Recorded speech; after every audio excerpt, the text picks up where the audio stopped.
Bonjour Eric Alouche. Bonjour. On est ravis de vous recevoir sur le stand des expressions au Salon Rent. Ravi également. Vous êtes à la tête du réseau ERA France. Oui. Comment appréhendez-vous cette sortie de post-crise? Alors on n'a pas tout à fait sorti encore, parce qu'on nous parle encore de troisième dose. Donc on est toujours en vigilance, on reste en vigilance, parce que chez ERA, on essaie toujours de s'adapter aux circonstances. Donc on est très dans le présent, je dirais, de manière à examiner la situation aujourd'hui pour réagir au cas de besoin, pour être toujours prêt à réagir à la conjoncture. Donc au sortir de cette, je dirais, de cette accalmie en tout cas, puisqu'effectivement aujourd'hui on est dans une période où on est plus confiné, donc ça c'est plutôt la bonne nouvelle. On se porte très bien puisque le réseau ERA n'a jamais fait autant de ventes. Les chiffres parlent d'eux-mêmes. Les chiffres parlent d'eux-mêmes. On est dans un schéma où on a dépassé le 1,2 million de transactions dans l'ancien, statistique officielle d'Acte Authentique.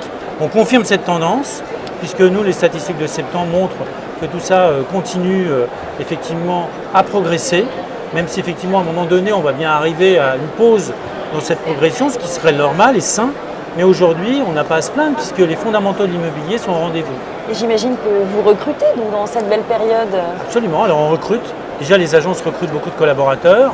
On recherche actuellement plus de 800 collaborateurs sur nos sites, dans toutes les agences ERA.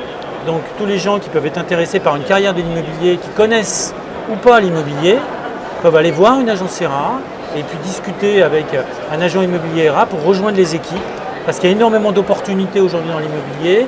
On a la chance de ne pas avoir souffert de cette période difficile, contrairement à d'autres domaines, comme par exemple dans l'hôtellerie, dans la restauration, dans le tourisme, des secteurs qui ont été très touchés. Et aujourd'hui, avec des gens qui sont un petit peu en attente, en inquiétude, qui viennent dans l'immobilier, parce qu'en général, c'est des gens qui sont très bons, qui ont un très bon profil, un profil proche de la clientèle, qui sont dans l'écoute, dans l'empathie, dans le souci du service. Et ça, c'est les qualités requises, les qualités humaines requises dans l'immobilier. Sur l'empathie et l'affect. Oui, absolument, puisque vous savez, l'immobilier, c'est de la confiance. Vous allez me donner un mandat exclusif parce que vous avez confiance en moi. Si vous n'avez pas confiance en moi, vous n'allez rien me donner. Et si je n'ai pas de mandat, je ne pourrai rien faire. Vous voyez, donc c'est juste la base de tout, c'est l'humain, c'est la confiance, encore une fois, et voilà. Et qui restera la clé de voûte malgré des pronostics sombres concernant le digital, les nouvelles technologies, les machines. Le métier ne sera jamais remplacé par des machines. Oui, pour moi, il n'y a pas de perspective sombre.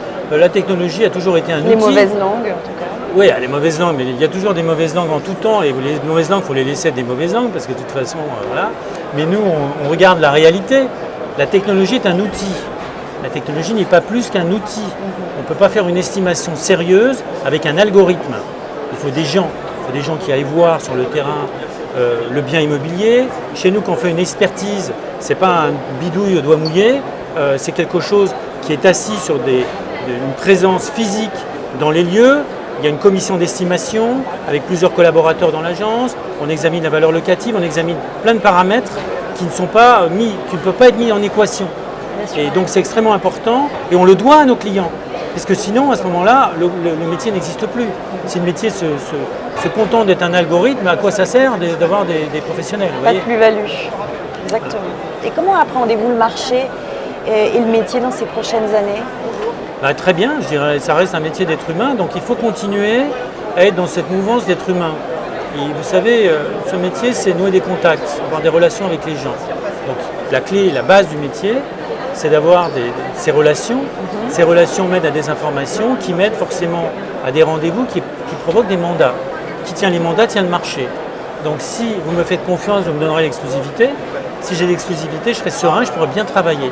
Si j'ai le mandat simple, ce sera plus compliqué parce que là, effectivement, j'ai un droit qui est très réduit. Donc il faut travailler pour obtenir l'exclusivité. Pour ça, je dois vous rassurer, je dois évidemment vous apporter des services. Et la technologie, pour ça, est très importante. Mais la technologie est au service de l'humain et pas l'inverse. Vous voyez, si par exemple je vous donne un stylo, c'est pas le stylo qui va écrire. Dans le stylo, vous ne pouvez pas écrire, vous voyez. Mais il ne faut pas confondre qui écrit. C'est pas le stylo. Très bien, merci beaucoup. Je vous en prie.